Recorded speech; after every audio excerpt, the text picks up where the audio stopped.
그 다음에 이제 부동산 실권리자 명의 등기에 관한 법률. 자, 부동산 실권리자 명의 등기에 관한 법률. 이걸 줄여서 뭐랍니까? 실명법. 그렇지, 부동산 실명법. 좋았어요. 자, 부동산 실명법 들어갑니다. 이것도 우리 중개 실무에서도 시험에 자주 출제가 되고 있어요. 그래서 밤새 기억하는데, 가장 먼저 이제 거기 약정이란 개념이 나온다. 명의신탁 약정 개념 읽어보세요. 뭐라 그랬어요?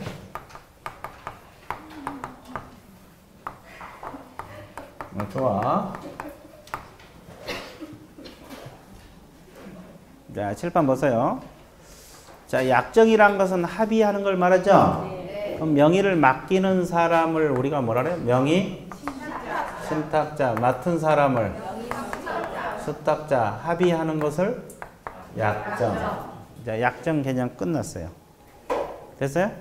명의를 맡긴 사람을 명신, 맡은 사람을 명수, 합의하는 걸 약정. 개념 끝. 자, TV에 넘겨보세요. 자, 큰 3번에 보면 실권리자 명의 등기 의무라는 단어가 있어 없어요? 있어요. 자, 거기 누구든지 부동산 물건 동그라미. 물건을 약정에 의해서 명수탁자 명의로 등기해서는 아니 된다. 그렇게 나와 있죠? 네. 등기 동그라미. 자, 여기서 물건은 소유권이 가장 대표적이죠? 네. 근데 전세권 적으세요. 저당권. 전세권, 저당권, 그 밖에 물권. 자, 전세권이 됐건, 저당권이 됐건, 그 밖에 물권이 됐건, 타입 명의로 등기하지 말란 소리예요. 그리고 등기 동그라미. 등기는 소유권 이전 등기가 가장 대표적이죠? 그럼 보존 등기 적고, 가등기 적으세요. 소유권 이전 등기든 보존 등기든 가등기든 타입 명의로 하라 하지 말라? 하지 말라. 그러니까 물권을 타입 명의로 등기하지 말라. 그러면 임차권은 물권이에요? 채권이에요? 채권. 환매권도 채권이죠? 네. 그럼 임차권하고 환매권은 타입 명의로 해도 이 법에 걸려 안 걸려? 안 걸린다는 소리가 나와. 그래서 이제 그 두 줄이 의미심장한 뜻을 가지고 있어요. 잘 정리하시고 그 다음에 이제 유형 들어갑니다. 칠판 보세요. 자, 2자간 등기 명의 신탁이 있고 또 몇 자간?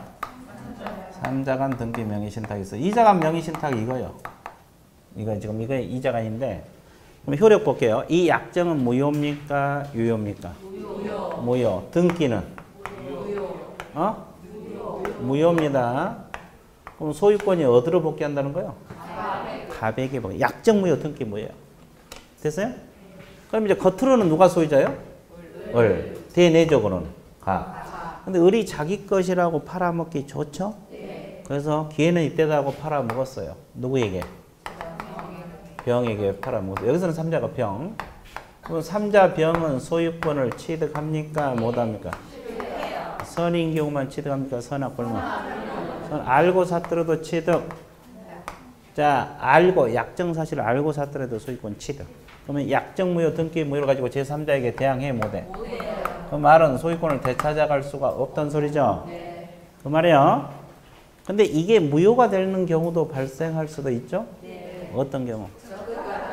자, 배임행위에 적극 가담했을 때 이때는 반사회질서 위반으로 무효입니다. 그런 경우는 취득하지 못하지만 알고 샀더라도 그런 경우 아니면 취득할 수가 있다 없다? 있다. 그렇죠? 그러면 의르처분 행위는 횡령죄로 볼까 안 볼까? 자, 지금까지는 본다고 해 주셔야 돼요. 근데 이제 앞으로 바뀔 가능성이 있어요. 왜? 판례가 뒤바뀌었거든. 근데 이것은 판례가 안 바뀌었어. 그러니까 아직까지는 횡령죄로 봐주셔야 돼요. 이해됐어요? 이자가는 횡령죄를 아직까지 봐주세요. 근데 이것도 바뀔 가능성이 있는데 일단은. 그래서 이제 이자간 끝. 자, 양가리 번 첫째 절. 신탁자하고 수탁자의 약정하고 등기는 둘 다 뭐다? 무효. 그리고 소유권은 누구에게 기속한다? 명의 신탁자에게 기속. 신탁자는 수탁자 명의 소유권 이전 등기를 뭐한다? 말소를 해야 된다. 거기까지 체크했어요? 자, 그리고 이제 동그라미 2번. 아직까지는 횡령죄입니다. 됐어요? 자, 그 다음에 3자간 등기 명의 신탁이 있어요. 이걸 달리 표현해서 뭐라 그래요? 중간 생략형 등기 명의 신탁 이렇게 표현합니다. 중간 생략형 명의 신탁 이렇게도 표현을 해요. 그러면 칠판 보세요. 갑이란 사람이 원래 소유자 이걸 줄여서 뭐라 그래요? 원소유자라래. 자, 원소유자 그러면 재미없죠? 그럼 따라해 보세요. 원소유자. 아주 좋았어요. 다시 시작. 원소유자. 아주 좋았어요. 자, 한번 해봐. 안 해? 부끄러워서 못하겠대. 자, 그죠. 하여튼, 원소유자. 그래요. 근데 이 사람이 팔아먹었어요. 누구에게 팔아먹었어요? 을에게 팔아먹었어요. 그럼 매매가 있었어, 없었어? 그럼 이렇게 이전 등기 해야 되죠? 근데 을이 자기 앞으로 등기하기 싫다고 명의를 맡아달라고 합니다. 신탁을 합니다. 누구에게? 병에게. 그럼 이 사람이 수탁자가 돼요. 그럼 둘이 합의했어, 안 했어? 그래서 등기가 이렇게 넘어와요. 그러면 잘 봐보세요. 원래는 이 사람이 사실 이렇게 왔다가 등기 가져야 되죠? 이게 바로 이렇게 넘으니까 중간 생략 했어, 안 했어? 네, 중간 생략형 명의신탁이라도 써요. 여기 3자간이에요. 그럼 약정은 무효, 유효? 무효입니다. 등기는 이제 1년 내내 해도 이렇게 흔들리면 어떡해? 무효. 약정 무효, 등기 무효라니까. 그렇지. 무효. 그렇게 하지 말고. 약정 무효, 등기 무효. 그럼 소유권이 어디로 복귀해? 갑에게 복귀가 됩니다. 아, 좋았어요. 원소유자에게 복귀. 아주 좋았어요. 자, 복귀하죠? 말소 등기하면 저를 복귀할 거 아니에요? 그럼 매매 자체는? 유효. 매매 자체가 무효가 아니야. 그러니까 소유권을 되찾아올 수 있다는 거예요, 없다는 거예요? 자기가 샀으니까 되찾아올 수 있어. 근데 그 과정에서 명의신탁 사실이 드러나면 처벌을 받겠죠. 5년하고 2억이야. 3년하고 1억. 이런 처벌을 받을지언정 일단은 소유권을 되찾아올 수 있어요. 자, 그러면 이 병도 자기 것이라고 이야기하고 남에게, 즉 제3자, 여기는 제3자가 정의되겠죠? 팔아먹을 수 있어요. 그럼 이 사람 소유권 취득합니까? 선인 경우만 취득, 선악불문? 알고 사투리 취득. 그러면 이 사람은 병에게 대항한다, 못한다? 못합니다. 그러면 여기는 횡령으로 본다, 안 본다? 판례가 뒤바뀌어서 그래요. 이번에 뒤바뀌었어, 이번에 5월 달에. 5월 19일에 한 달밖에 안 되는데 횡령죄가 되지 않는다. 왜 그러냐면 판례 근거가 있어요. 자, 이 등기 자체가 무효죠. 그러죠? 그러니까 이 횡령죄 객체가 되려면 타인의 물건을 보관하고 있는 자가 돼요. 근데 무효니까 이 병이 타인의 물건을 보관했다고 볼 수가 없다. 이게 취지야.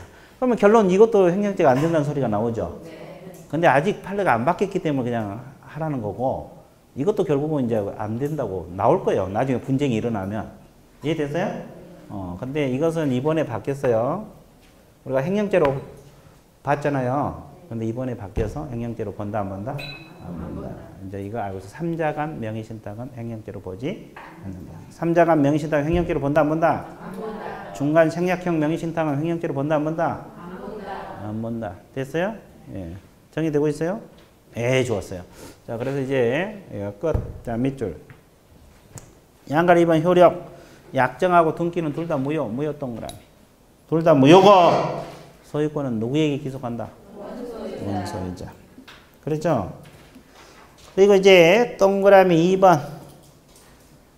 제3자에게 처분하면 수탁자는 횡령죄를 구성하고 부당이득 반환한다. 이렇게 나와있죠?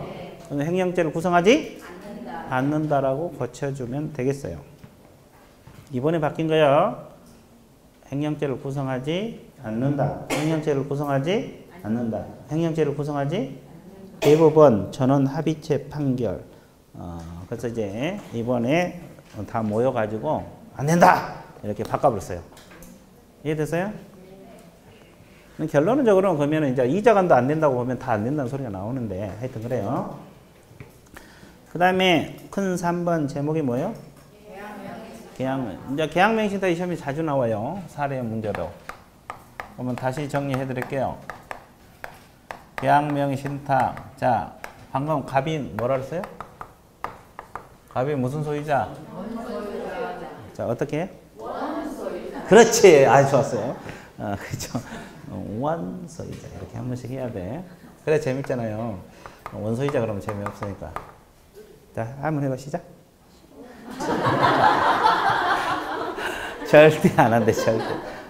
그러지. 아직 시집을 안 가서 그래지. 가면 다 하게 됐어. 자, 매도. 자, 원소유자. 그러면 잘 보세요. 그러면, 병에게 팔았어요. 왜 을에게 안 팔고 병에게 팔았어요? 지맘이니까. 아주 좋았어요. 이제 다 알아. 그래서 등기가 이렇게 넘어왔어요. 그럼 정상 거래입니까? 아닙니까? 그러면 왜 명의신탁으로 봐? 어디 숨어 있어. 이제 아주 좋지. 이제 나온다. 어디에 숨어 있어요? 그렇지. 네, 장독대에 숨어서 뭘 대줬어요? 돈을 대줬어. 이제 거의 합격권에 진입했어, 지금. 그 말이 나왔다는 정도. 그죠? 그럼 이 사람의 명의를 맡겼으니까 뭐다? 맡았으니까 뭐다? 그러면 둘이 합의했어, 안 했어? 했어요. 그럼 약정은 무효예요? 무효입니다, 무효. 등기는? 자, 이 사람이 신탁 사실을 알지 못했을 때, 선이 있을 때는 유효. 근데 일반적으로 이건 아는 거예요, 모르는 거예요? 모르는 거에 대부분 전제가 돼. 근데 알 수도 있죠? 가르쳐 주면 알아. 알면? 무효입니다, 악일 때. 악일 때는 이 등기가 무효예요. 이해됐어요? 그러면 이것이 이제 계약명의신탁이에요. 그러니까 이거 돈 대줬단 말이 나오면 무조건 계약명의신탁. 됐어요? 그러면 을은 부당이득 반환 청구를 행사할 수 있어 없어요? 있죠. 자, 그러면 매수 자금을 부당이득 반환 청구해야 돼요. 부동산 자체. 자, 실명법 시행 이후에는 매수 자금. 근데 실명법 이전에 명의신탁이 이루어질 수도 있죠. 그때는 부동산 자체입니다. 그러니까 95년대에 실명법이 시행됐는데 그 70년대, 80년대 명의신탁이 이루어질 수 있다고. 부동산을 1억 주고 살았는데 지금 20억이 됐어. 그렇잖아. 그럼 부당이득 반환할 때 부동산 자체를 반환해야 돼. 실명법 시행 이후에는, 이전에는. 이해되세요? 이전에 명의신탁이 이루어진 경우는. 왜 그래? 왜? 그 당시에는 실명법이 제정되기 전까지는 이 유효를 했어요. 명의신탁을. 그러니까 그런 현상이 발생해요. 근데 실명법 이후에는 무조건 매수 자금입니다. 그럼 아무 말이 없으면 실명법을 묻는 거죠? 그럼 뭐가 돼? 매수 자금이 되는 거예요. 됐어요? 그러면 이제 여기도 제3자에게 팔아먹어 볼 수도 있어 없어요? 있어요. 그럼 소유권 취득하는데 선인 경우만 취득한다. 선악 불문. 선악 불문이죠. 그러면 여기는 횡령으로 봐, 안 봐? 안 봐요. 여기는 횡령으로 무조건 보지 않습니다. 선이든 악이든 횡령죄 뭔수? 이제 다 횡령죄 안 보는 걸로 가고 있네. 그래서 끝났어요. 자, 그러면 밑줄. 자, 양글 2번 효력 보세요. 1번이 매도인이 뭐일 때? 선. 자, 기억. 매도인하고 매수인. 매도인하고 매수인. 매매도 유효, 등기도 유효. 이거 동그라미 찼어요? 네. 그럼 니은. 이거 약정은 무조건 뭐다? 무효. 신탁자 수탁 약정은 무효입니다. 그 다음에 디귿. 처분행위. 마지막 제조로 횡령죄를 구성한다, 안 한다? 안 한다. 안 한다. 자, 악인 경우도 마찬가지. 매도인과 매수인 법률 관계는 뭐요? 무효. 등기도 무효. 동그라미 치시고. 그 다음에 약정은 무조건 뭐다? 무효. 근데 이것도 횡령죄로 본다, 안 본다? 안 봅니다. 자, 뒤에 있는 보세요. 그 다음에 466페이지를 보시게 되면 이제 명의신탁 약정에서 제외되는 경우가 있어요. 제외되는 것은 양도담보, 가등기담보. 자, 제목 밑줄 보세요. 이건 특례가 아니라 제외입니다. 그 다음에 상호 명의신탁 있어요? 네. 자, 부동산의 이치와 면적을 특정하여 2인 이상이 구분 소유하기로 약정하고 구분 소유자 공유 등기하는 경우 제외된다. 나와 있어요? 이걸 상호 명의신탁이라 해요. 이것도 제외. 그 다음에 신탁법에 의한 신탁재산도 뭐다? 제외. 세 가지는 제외되는 거예요. 자, 양도담보, 가등기담보, 상호 명의신탁, 신탁재산. 이 세 가지는 특례가 아니라 뭐다? 제외. 4번. 종중 배우자 종교단체 동그라미 주세요. 종중 배우자 종교단체. 이건 특례입니다. 특례. 뭔 례? 특례란 뜻이 뭐예요? 명의신탁으로 보는데 효력 인정하고 처벌하지 않는다 이 말이에요. 명의신탁으로 보는데 효력 인정하고 처벌하지 않는다.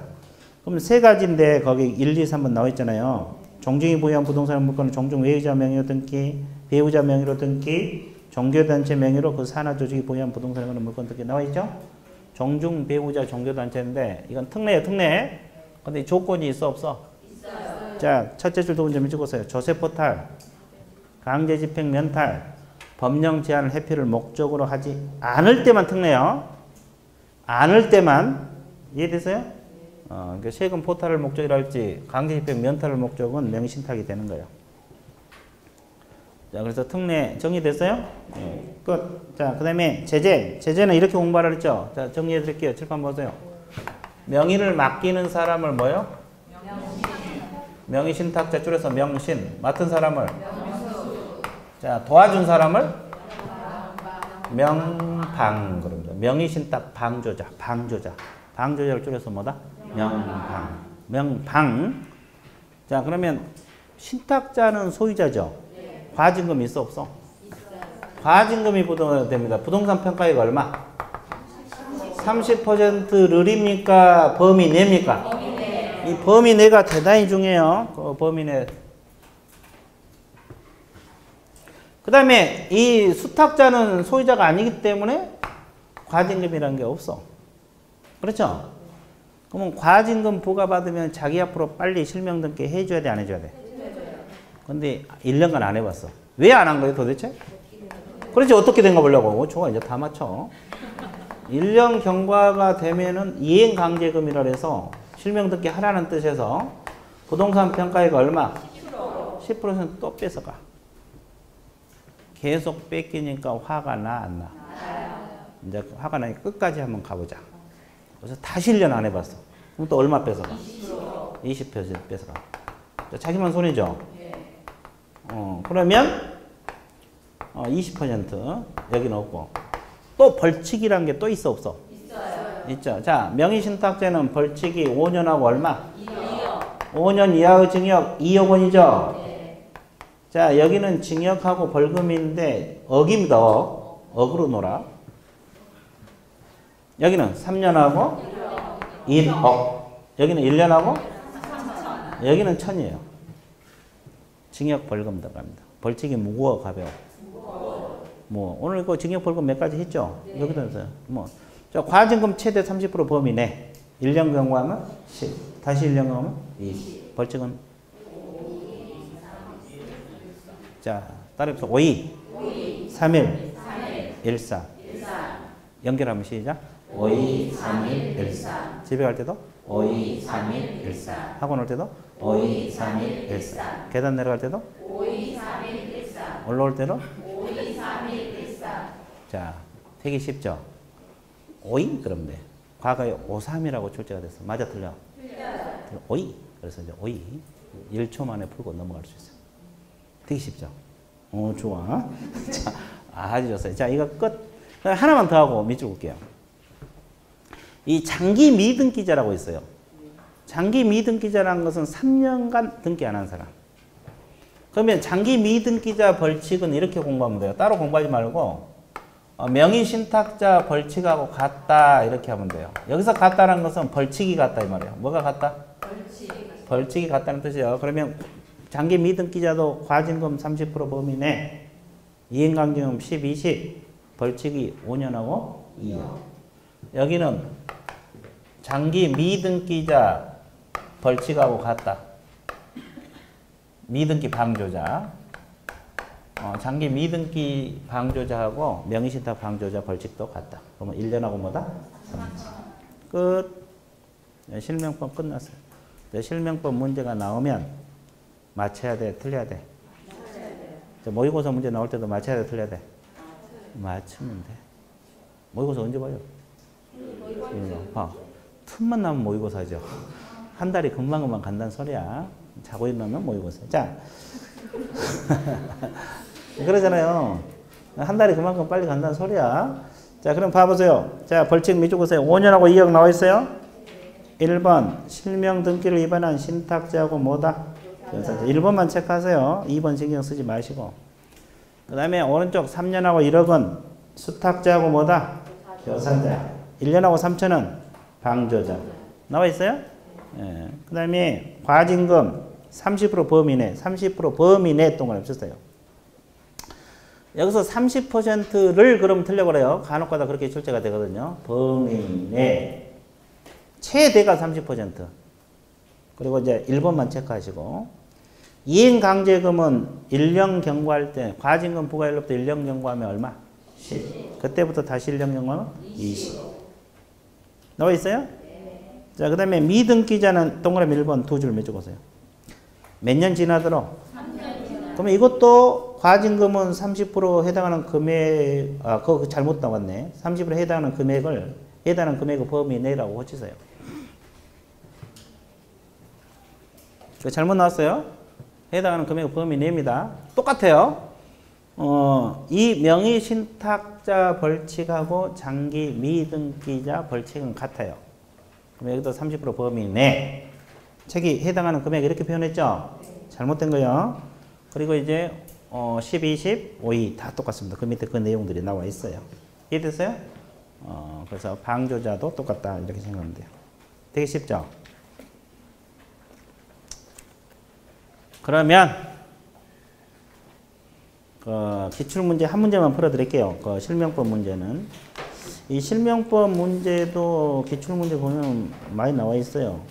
한 문제만 풀어드릴게요. 170페이지 170페이지 8번 170페이지 8번 문제입니다. 170페이지 몇 번? 8번. 자, 보세요. 이건 사례 형태 문제인데 신탁자 누구하고? 수탁자 을. 자, 신탁자가 명신. 자, 을이 뭐요? 수. 자, 이겁니다. 을하고 자 약정을 했죠 둘이? 네, 명신탁 약정을 했어요. 자 약정을 한 뒤 신탁자가 수탁자에 뭘 지원했다? 자 자금 대줬다는 말이 들어가면은 계약명의신탁이라는 것을 딱 머릿속에 띄워야 돼. 그래가지고 이제 매도인 병이라고 나왔어요. 매도인이 뭐다? 병. 그러면 여기가 매수인이 될 거죠? 그러면 매매가 이루어지고 등기가 이렇게 넘어왔다는 소리예요. 계약명의신탁이죠? 근데 약정은 사실 알았어요? 몰랐어요? 선이란 말이까지 나와 있어요. 자, 이런 경우입니다. 그래서 등기가 을명의로 격려된 뒤 을이 또 정과 을이 또 팔아먹어버렸네. 정과 또 뭘 체결했어요? 매매 계약을 체결했어요. 여기 제3자가 되잖아요. 그렇죠? 등기를 격려하였다. 설명 옳은 것은 여기까지 이제 등기가 넘어왔다는 소리죠. 이해됐어요? 자, 이 그림을 봐도 무슨 명의신탁이요? 계약명의신탁이잖아요. 그러면 아까 우리가 배울 때 이 약정은 무효다, 유효다? 무효라고 기억납니까? 선이니까 등기는 유효. 그럼 소유권이 가백에 복귀해야 안 해? 안 해. 그럼 여기는 횡령으로 본다, 안 본다? 확령죄로 보지 않는다. 선악 불문하고 횡령죄 안 본다 그랬죠? 그 말이에요. 자, 문제 접근해 볼게요. 신탁자 갑하고 을 간의 약정 효력은 무효이나 약정 효력은 무효. 맞네? 그리고 을 명의로 격려된 이전 등기 효력은 유효하다. 맞죠? 왜? 선이니까. 맞죠? 문제가 모른다고 나왔으니까 1번이 정답이고. 그 다음에 수탁자 을과 정 간의 매매 계약은 유효하고. 맞습니까? 정 명의신탁 약정의 사실을 알았다면, 정이 명의신탁 사실을 알았다면 소유권을 취득할 수 없다 그랬는데 맞아 틀려? 틀렸죠? 있죠? 왜? 선악 불문. 알고 사더라도 취득 없다고 틀렸고. 자, 정명의로 격려된 이전 등기 효력은 유효하지만 맞습니까? 신탁자 갑은 정에게 소유권을 주장할 수 있어? 자, 이건 완전히 소유권을 취득하죠? 신탁자는 정에게 대항해 못해? 대항할 수 없어. 주장할 수 없겠죠? 의뢰 처분은 횡령죄가 돼? 아니요. 요즘 이제 3자간도 안 되는데, 그죠? 이건 이제 안 돼. 그 다음에, 을이 누구예요? 1년하고 3천이요? 3년하고 1호. 3년하고 1호. 5, 2, 3, 1, 1, 4. 또 애원을 놓고 적용을 못하면 안 돼. 5, 2, 3, 1, 1, 3을 열심히 애워놨는데 또 적용을 못하면 안 돼. 자. 신탁자가 5, 2, 수탁자가 3, 1, 방조자가 1, 4. 5, 2, 3, 1, 1, 4. 자, 알고 보니까 되게 쉽죠? 좋아. 그러면 주임법 들어갑니다. 기본서 보세요. 기본서 보고 있어요? 자, 주택임대차 보호법으로 넘어갑니다. 자, 주택임대차 보호법. 이걸 줄여서 뭐라래? 주임법. 가장 먼저 적용 범위부터 나오죠? 자, 주임법 적용 범위 들어갑니다. 주임법은 무슨 건물에만 적용된다? 주거용 건축물에만 적용됩니다. 공부를 기준으로 합니까? 사실상 주거면 공부상 어떻게 돼 있던 관계가 없다 그랬죠? 자, 두 번째, 비주거용 건축물에도 적용됩니까? 비주거용 건축물에도 적용되는데 어디까지는 뭐가 주된 부분이어야 돼? 주거용이 주된 부분이 돼야 되고 부수적으로 점포가 되더라도 주임법이 적용된다 안 된다? 된다 이 말이에요. 그죠? 그래서 그 제목만 밑주고 그다음 미등기 전세 이걸 줄여서 뭐라 해? 채권적 전세. 우리가 보통 전세금 주고 사는 거 있죠? 이걸 다 미등기 전세요. 이거 달리 표현해서 무슨 전세? 채권적 전세. 이것은 임대차야 임대차. 근데 전세 그러는데 임대차라고 특수한 임대차. 이때 전세금이 뭐가 돼? 보증금이 돼. 주임법이 적용돼. 자, 그 다음에 법인은 원칙적으로 적용합니까? 안 합니까? 원칙은 적용되지 않아요. 원칙은 일반 회사들이 주택을 임차해서 회사원들이 들어가 살아도 보호가 안 된다 이 말이에요. 근데 적용되는 법인들이 있어 없어요? 몇 가지? 세 가지. 자, 한국토지주택공사 또 지방공사 또 자, 지방공사하고 중소기업법인이 있어요 없어요? 중소기업법인 몇 가지? 세 가지. 자, 이건 적용됩니다. 그러니까 예를 들어서 토지공사가 주택을 임차를 했어. 그렇죠? 그리고 이 토지주택공사가 선정한 입주자가 들어가서 주민등록 갖추고 주택 인도 받으면 대항력이 있다 없다? 있다. 보호가 된다 이 뜻이에요. 근데 일반 회사원들은 돼 안 돼? 안 된다 그 뜻이에요. 자, 그래서 이제 이것만 적용된다. 그래서 이제 법인 나와 있어요? 그래서 이제 법인에서는 그 동그라미 2번에 기억, 니은, 동그라미 3번 첫째 줄 중소기업법인 나와 있습니다. 체크해 놨어요? 예. 그 다음에 또 양갈 5번 임대인이 주택 소유자가 아닌 경우에도 적용될 수가 있어 없어? 있습니다. 근데 조건이 있죠? 세 번째 좀 적으세요. 두 번째 후단부터 주택 소유자가 아니지만 주택원에 적법하게 임대차 계약을 체결할 수 있는 권한을 가진 임대인. 이분들과 계약하면 보호가 돼. 됐어요? 그 다음에 일시사용 임대차는 적용합니까?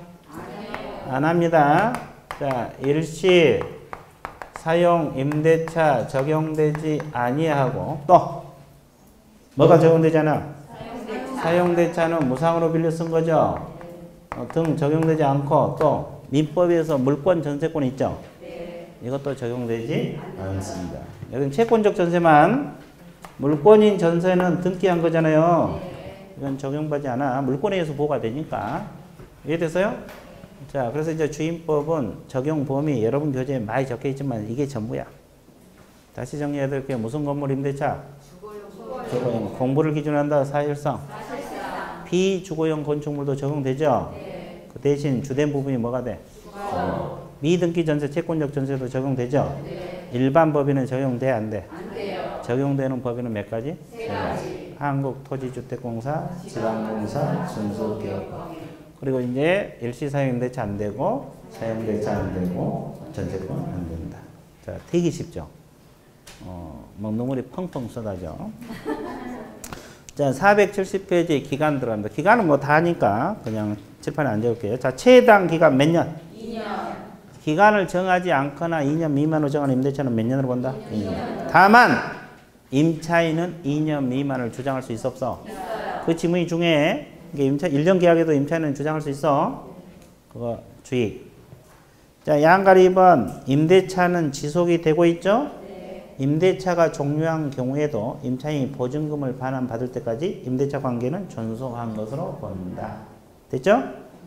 자, 양갈 3번. 경매가 들어가면 임차권은 소멸한 것이 원칙이죠? 근데 주의할 것이 대항력 있는 임차권. 두 번째 주로단 세 번째. 대항력 있는 임차권은 소멸해? 안 해? 안 해. 그러니까 임대차가 저당보다 먼저 설정되고 주택인도 주민등록을 갖추고 있으면 소멸한다, 안 한다? 경매가 들어가도 소멸하지 않습니다. 중요한 것은 대항력 있는 임차권은 소멸하지 않는다. 그게 중요해요. 자, 기간 2년이란 거. 끝. 그 다음에 이제 법정갱신 나옵니다. 법정갱신도 중요하죠. 잘 보세요. 법정갱신은 갑이라는 사람이 주택 소유자고, 이 사람 임대인이죠. 을이 누구요? 임차인. 자, 임차인이고 주택을 점유하고 있어요. 그렇죠?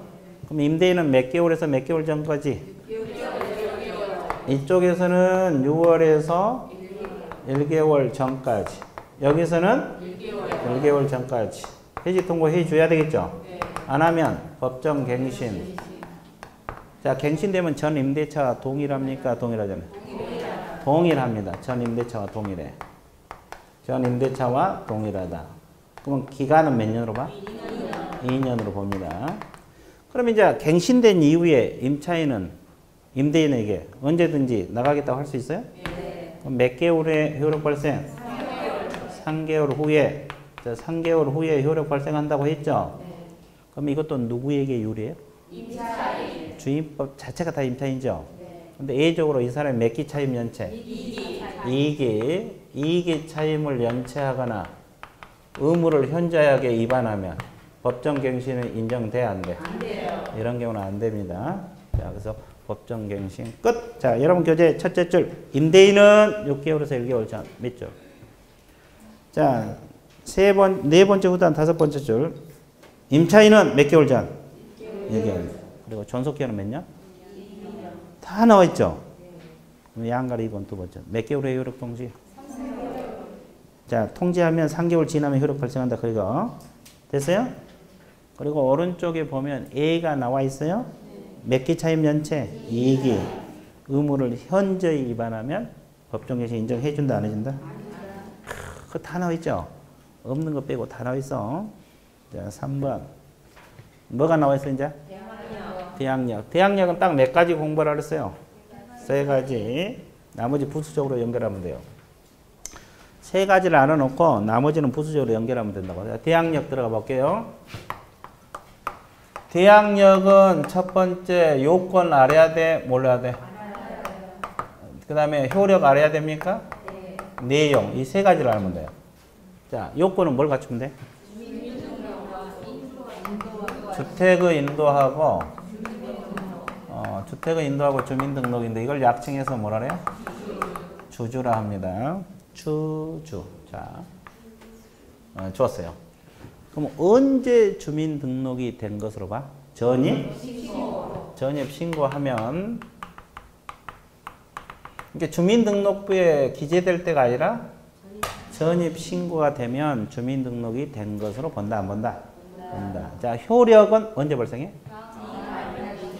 자, 이길 다음 날을 말해요. 영시. 내용은 못 나가. 이게 내용이에요. 자, 보세요. 내용이 이거거든요. 자, 우리 이렇게 둘이 임대차 계약을 맺었어, 안 맺었어? 주택 점유하고 있죠. 근데 이 사람은 자기 소유니까 제3자에게 팔 수가 있어, 없어? 있죠. 말이 매매지. 증여가 될 수도 있고 상속이 될 수 있고 경매가 될 수도 있어, 없어? 양도인 양수이죠. 그럼 이 사람이 자기 취득해서 을에게 내 주택 내놔 나가라고 이야기했어.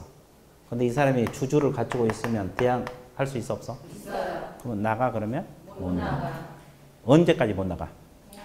계약 기간 동안. 그러면 왜 갑하고 계약을 했는데 알지도 못한 병에게 대항을 해요? 임대인 지위를 병은 임대인 지위를 그대로 승계한다. 권리 의무가 다 승계가 돼. 그럼 이 사람이 새로운 임대인이죠? 그럼 주택도 여기다 돌려주고 보증금도 여기서 찾아가야 돼, 안 찾아가야 돼? 찾아가야 돼. 됐어요? 근데 이 승계를 원하지 않을 수도 있죠. 그럼 승계를 막을 수도 있어, 없어? 있어요. 자, 양도사실 안 때부터 상당한 기간 내 이의제기. 무슨 제기? 이의제기. 승계를 막을 수가 있어요. 자, 그러면 대항력은 끝났는데, 자, 다시 정리해볼게요. 대항력 요건은 뭐다? 주주. 효력은 이길 몇 시? 0시. 내용은? 못 나가. 자, 다시 한번 시작. 대항력 요건은? 주주. 효력은 이길 몇 시? 0시. 내용은? 못 나가. 아주 좋았어요. 그 다음에 하나 더. 몇 가지 판례만 더 해볼게요. 자, 질문 보세요. 자, 공무원은, 자, 임차인은 제대로 전입신고를 했어. 근데 공무원이 졸다가 주민등록부에 잘못 기재를 해버렸네. 그럼 누가 잘못했어 지금? 그럼 대항력 있어 없어? 있어요. 왜? 전입 신고가 들어갔어 안 들어갔어? 신고할 때 주민등록이 된 것으로 보기 때문에 그래. 주민등록 기재할 때가 아니라. 이해됐어요?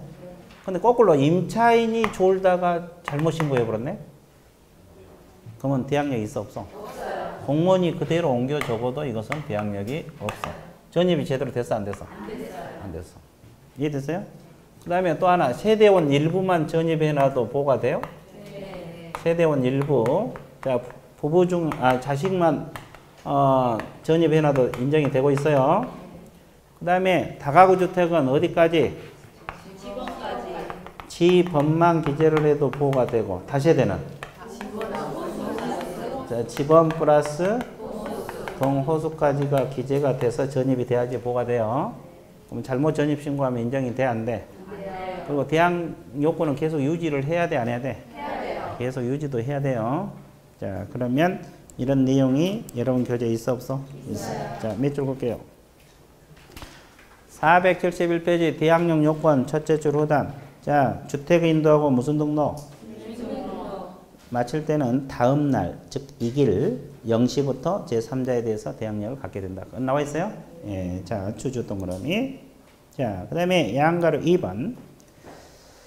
자, 첫째 줄 맺어서 주택 임차인이 대항 요건을 갖춘 경우에도 선순위 권리자가 있을 때는 대항력을 갖지 못한다. 여기서 선순위 권리자라는 것은 저당권자나 이런 거. 이해됐어요? 그렇죠? 이게 경매 들어갔을 때 말하는 거예요.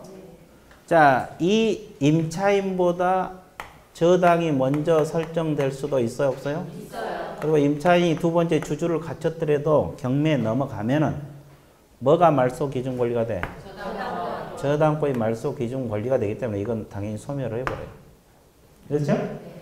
그러니까 그런 뜻이에요. 선순위 권리자 있으면 주주를 갖추더라도 대항한다 못한다? 그러면 나가라면 나가야 돼, 안 나가야 돼?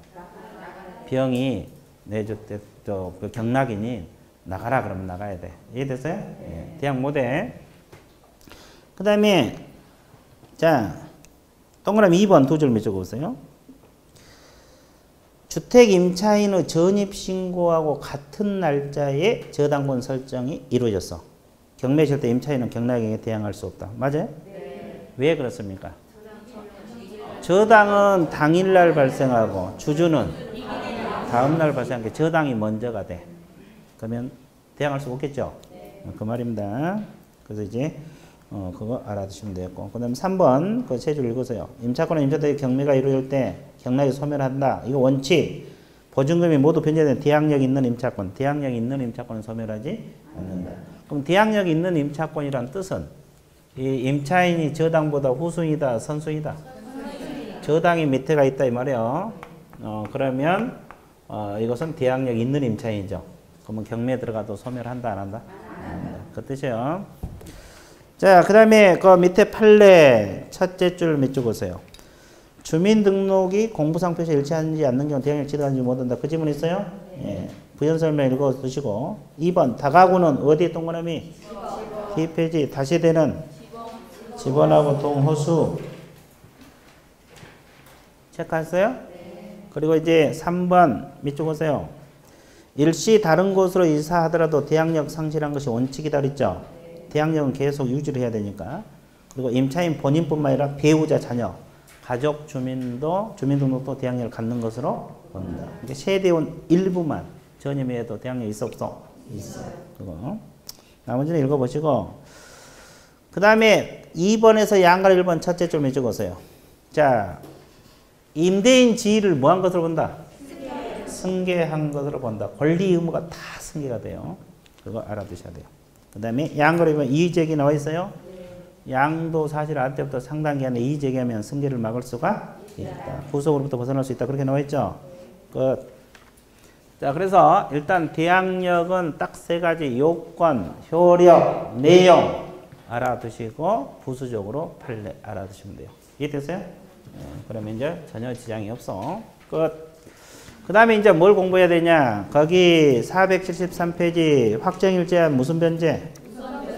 자, D페이지 넘어가서 자 479페이지 최우선 변제 있어요? 그럼 뭐부터 먼저 할까? 최우선 변제부터 먼저 할까요? 최우선 변제부터 먼저 할 겁니다. 그렇죠? 이렇게 어디를 먼저 봐야 돼? 아니, 479페이지를 먼저, 479페이지를 먼저 봐. 자, 호흡이 안 맞아. 자, 최우선 변제가 479쪽. 자, 페이지를 적어 놔야 되겠네. 최우선 변제를 먼저 볼게요. 그죠? 그럼 이건 뭘 먼저 공부해야 돼? 요건하고 효력. 자, 이걸 공부를 합니다. 최우선 변제 요건이 뭐가 필요해요? 주택의 인도하고 또 주민등록하고 또 소액 보증금이 충족돼야 돼. 여기는 확정일자를 요합니까? 요하지 않아요? 요하지 않습니다. 확정일자가 필요가 없어요. 확정일자 필요가 없다고. 효력은 후순위 권리자보다 우선한다. 선순위. 선순위보다 우선한다고 지금 쓰고 있는데, 자, 그러면 자, 이 소액 보증금이 최근에 또 바뀌었죠. 알아야 돼, 몰라야 돼? 자, 특별시, 과밀 억제권역, 광역시, 그 밖 그 지역 있어 없어요? 있어요. 자, 특별시는 얼마?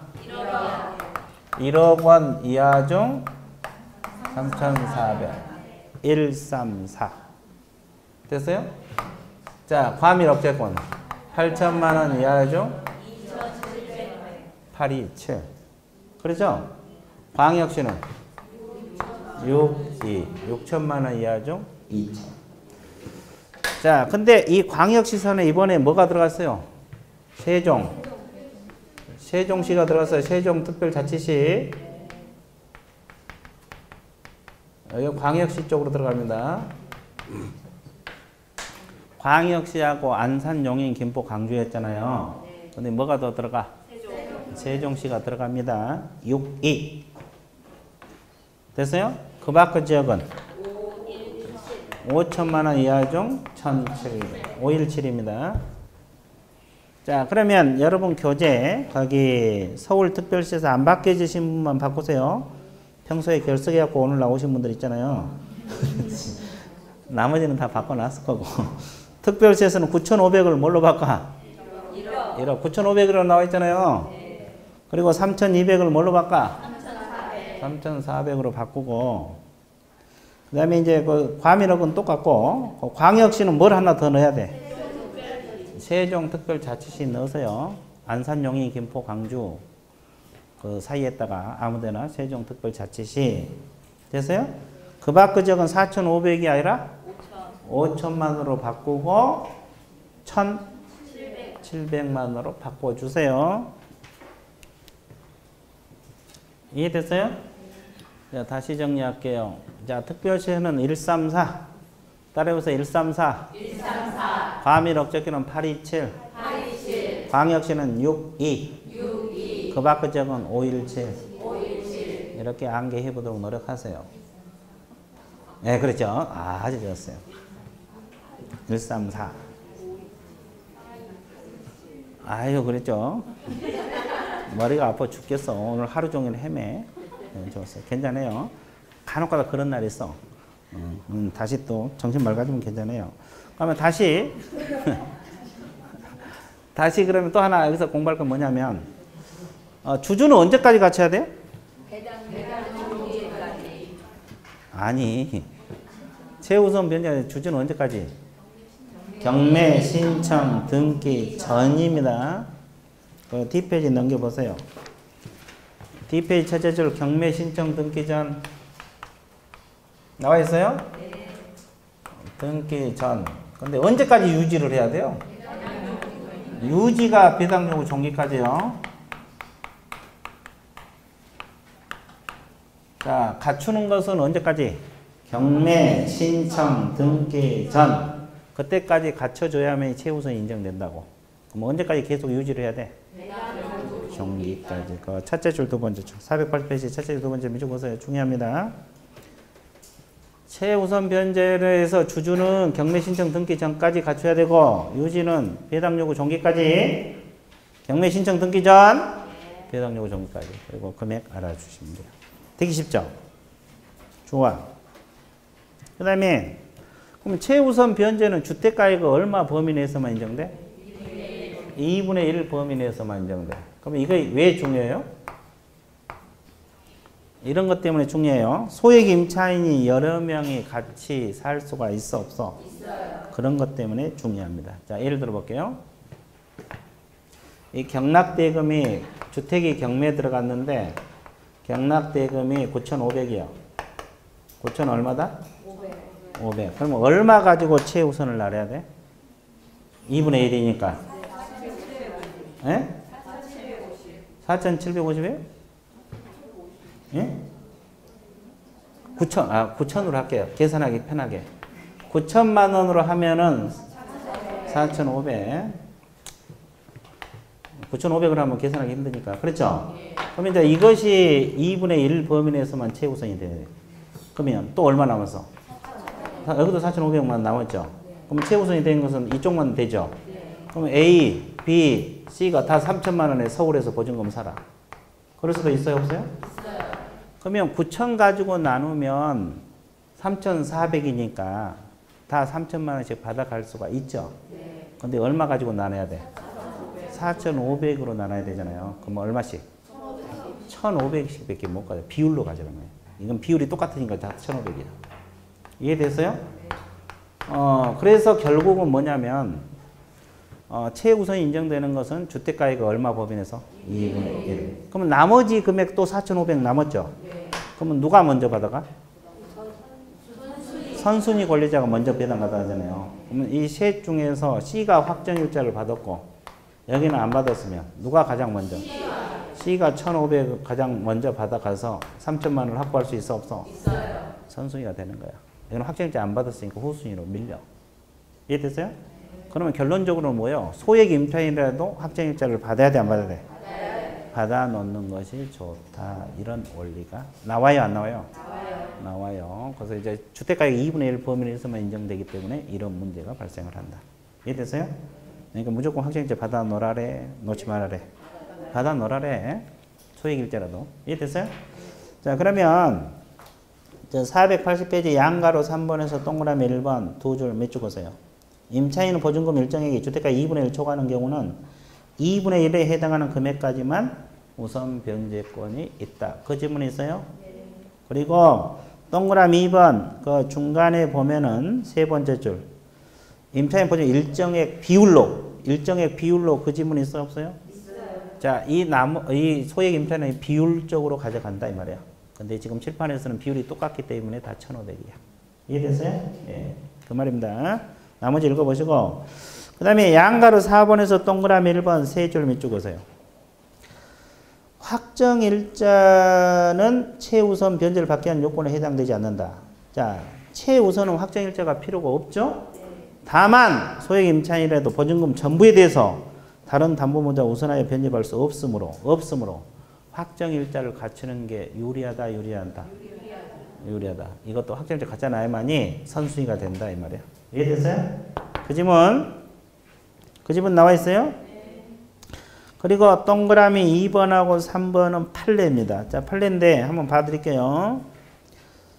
임대차 계약 주 목적이 주택을 사용 수익하려는 것이 아니고 소액 임차인으로 보호받아 기존 채권을 해소하려는 데 있는 경우 소액 임차인으로 보호가 된다, 안 된다? 안 된다. 사용 수익이 주 목적이어야 돼. 자기 채권 받기 위해서 최우선 변제, 주택 임대차를 하면 보호가 안 된다 이 뜻이에요. 그 다음에 3번도 판례. 최초 임대차 계약 당시는 보증금이 많아 소액 임차인에 해당되지 않았죠. 그 새로운 임대차 계약에서 정당하게 보증금을 감액하여 소액 임차인에 해당되게 됐어. 그럴 때도 보호가 된다, 안 된다? 된다. 그 질문. 일단 판례 드리니까 한번 읽어두시고 동그라미 5번 체크하세요. 그러면 이 소액 임차인들로 또 법원에다 배당 요구를 해야 돼, 안 해야 돼? 해야 됩니다. 가만히 있으면 갖다 주지 않아. 법원에서 배당 요구를 해야 돼. 언제까지 배당 요구? 배당 요구 종기. 배당 요구 종기까지 배당 요구를 해야지만이 돈 받아갈 수 있어요. 그러니까 법원에다가 돈 달라고 해야 돼, 안 해야 돼? 해야 됩니다. 그거 한번 읽어두세요. 소액 임차인은 끝! 자, 다시 앞쪽으로 넘어갑니다. 자, 뭘로 들어가? 우선 변제. 자, 몇 페이지? 473. 그렇지! 473페이지. 주었어요. 자, 473페이지로 넘어갑니다. 473페이지 밑에다 적어 드릴게요. 자, 우선 변제 나와 있어요? 자, 우선 변제는 473쪽. 자, 여기 요건하고 효력 공부해야 되죠? 자, 요건이 뭐요? 확. 확이 확정일자. 그러면 여기서 중요한 건 뭐요? 확정일자인데, 자, 이걸 약정해서 주주 확이라래. 자, 뭘 강조? 확. 주주 확. 그럽니다. 최우선은 확이 없잖아요. 여기는 주주 확. 자, 그죠? 짜증날 때 뭐라 그래? 주주 확. 자, 아주 좋았어요. 자, 스트레스 풀면서 공부하는 거예요. 주주 확. 이해됐어요? 자, 주주 확이에요. 근데 자, 효력은 선순위 권리자보다 우선한다. 후순위 일반 채권자보다 우선한다 그랬어요. 자, 일단 거기 473페이지 의의에서 대항요건 동그라미. 대항요건이 주주고 두 번째 확정일자를 갖춘 임차인 그렇게 표현했죠. 확정일자 갖춘 임차인은 경매, 공매시 후순위 권리자 그 밖의 채권자보다 우선하여 변제받을 수 있다 없다? 있다. 그 지문이 대단히 중요해요. 그러면 이제 확정일자 내용이 최근에 많이 신설이 됐어요. 그래서 이걸 좀 신경을 써 주셔야 돼요. 작년에도 출제가 안 됐으니까 올해는 나오지 않을까 싶어요. 그래서 이제 양가리 2번 제목부터 몇 줄 보세요. 확정일자 부여 및 임대차 정보 제공 등 이렇게 나와 있어요? 안 나와 있어요? 나와 있어요. 그 동그라미 1번 확정일자는 어디서 받느냐 이거부터 알아두세요. 확정일자는 밑줄 보세요. 읍면사무소 주택소재지 읍면사무소입니다. 또 동주민센터, 시군구 출장소, 지방법원 및 지원, 등기소, 공중인, 즉 공중사무소에서 부여합니다. 자, 확정일자 받는 곳은 많죠? 그러면 가장 편한 데가 어디요? 동주민센터. 자, 여기서 받으면 돼. 됐어요? 예, 그거 알아두시고. 그 다음에 동그라미 2번. 확정일자 부여기관이 어디요? 뭐 동주민센터랄지 시군구 출장소 이런 데를 말하겠잖아요. 여기서는 주택 소재지 확정일자 부여일 차임 보증금 기장 확정일자부를 작성해야 돼 안 해야 돼? 해야 됩니다. 확정일자 부여기관에서 그걸 작성해 놓으라 그랬어요. 주택 소재지가 어떻고 부여일이 언제고 차임하고 보증금 됐어요? 그 다음에 동그라미 3 확정일자는 어떤 형식으로 이루어지느냐? 확정일자 번호가 기재가 되고 확정일자 언제 받았냐? 부여일이 기재되고 확정일자 부여기관 이런 것이 주택임대차 계약 증서에 뭐한다? 표시. 그러니까 이 계약서 원본에다가 확정일자 언제 받았고 부여기관이 어디고 확정일자가 번호가 어떻고 이걸 계약서에다 기재한다 이 말이에요. 됐어요? 표시하는 방법으로 기한다 그 말이고. 자, 뒷페이지 넘어가세요. 이제 뒷페이지 중요한데 4번 주택임대 이해관계 있는 자 이해관계 있는 자 가로 묶어보세요. 자, 주택임대차 이해관계에 있는 자는 확정일자 부여기관에 주택 확정일자 부여일하고 차임 보증금 정보 제공을 요청할 수 있다 없다? 있다. 자, 확정일자 부여기관은 그걸 작성해 놓으라고 했죠? 그걸 요청할 수 있다. 그러면 정당한 사유 없이 거부할 수 있어 없어? 없어. 그거. 그러면 이해관계에 있는 자도 요청할 수 있지만 누구도? 5번 임대차 계약을 뭐 하려는 자? 거기 동그라미 체결하려고 하는 사람. 여기는 동의를 받아서 하게 돼 있어요. 누구 동의 받아서? 임대인 동의 동그라미 동의를 받아서 확정일자 부여기관에 사무정보가 아니라 사의정보입니다. 동그라미 4로 고쳤어요? 안 고쳐주신 분만 고치세요. 동그라미 4번 그러니까 확정일자 부여기관에 주택 확정일자 부여일 차임보증금 이거 정보 제공 요청할 수 있다 없다? 있다. 이해관계 있는 자하고 똑같이 정보를 제공 요청할 수 있다 없다? 있다. 그 뜻이요. 그러면 확정일자 받을 때도 수수료를 납부해야 돼? 안 해야 돼? 해야 됩니다. 그 수수료 납부하라고 나와 있죠? 비싸지는 않지만 하여튼 납부를 하라. 이런 내용이 6번에 나와 있어요. 7번은 볼 필요 없고. 이해됐어요? 자, 이 내용이 최근에 신설된 내용들이기 때문에 알아야 돼. 아마 올해 시험 나올 수도 있어요. 작년에 안 나왔기 때문에. 이해됐어요? 자, 뒷페이지 넘겨보세요. 자, 뒷페이지 넘겨놓고 칠판 보세요. 그러면 확정일자 효력은 당일날 발생합니까? 이길날 발생해요? 그렇지, 당일. 오, 좋아. 당일을. 근데 뭐가 전제가 돼야 돼? 대항력이 전제가 된 당일이야. 이게 전제가 안 되면 당일날 발생하지 않아. 그러면 연습시켜 드릴게요. 주택의 인도, 주민등록, 확정일자. 자, 1일 다 같은 날 받았어. 그러면 1일날 효력이 발생해? 안 해? 이건 2일날 발생하는데. 왜 그래? 왜? 주주가 2일 0시에 발생을 하기 때문에 1일날 받았더라도 2일날 0시에 발생해. 그러니까 이걸 갖춰진 걸 전제로 한 당일. 그렇죠? 그러면 여기도 1일, 2일 받으면 2일날 발생해. 왜 이건 2일 즉시 발생해요? 이것이 다음날 2일날 0시 발생했죠? 그럼 확정일자는 9시 넘어서 받을 거 아니에요? 문 여는 게 동주민센터 9시 넘어서 여니까 그럼 받은 즉시 발생을 해. 이게 당일이야. 근데 이것은 당일이 될 수 없는 것이 이거에 안 되기 때문에. 이해됐어요? 그러니까 여기 477페이지 양가로 3번 동그라미 1번 두 줄 밑줄 보세요. 자, 우선 변제권은 확정일자 받은 당일 동그라미. 당일날 발생한다. 다만 확정일자만으로 효력이 발생하지 않고 뭐가 전제가 돼야 된다? 대항력이 전제돼야 된다는 뜻이 그 뜻이에요. 이 대항력이 전제로 한 당일.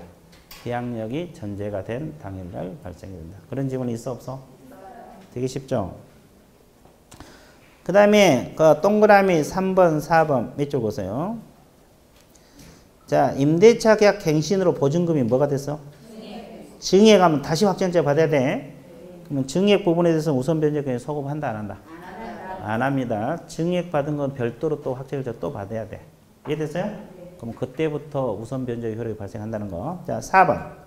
확정일자를 받았다 해서 채권이 임차권 물권으로 변해 안 변해? 경매 신청권이 없다는 거. 전 전세권이 없다는 거. 자, 확정일자 받으면 효력만 물권적 효력이죠? 그 자체로 물권이 된 게 아니기 때문에 바로 경매에 못 들어가. 근데 여러분들 물권에서 전세금 안 내주면 경매 들어갈 수 있어 없어? 물권인 전세권에서. 이건 전세권에 근거해서 바로 경매 들어가. 물권인 전세권. 이해됐어요? 근데 여기는 확정일자 받아도 효력만 물권적 효력이지 어디까지나 채권이기 때문에 바로 경매에 못 들어간다 이 말이에요. 그러면 집행권원이 확보가 돼야 돼. 그 말입니다. 그 다음에 6번하고 7번 체크하세요.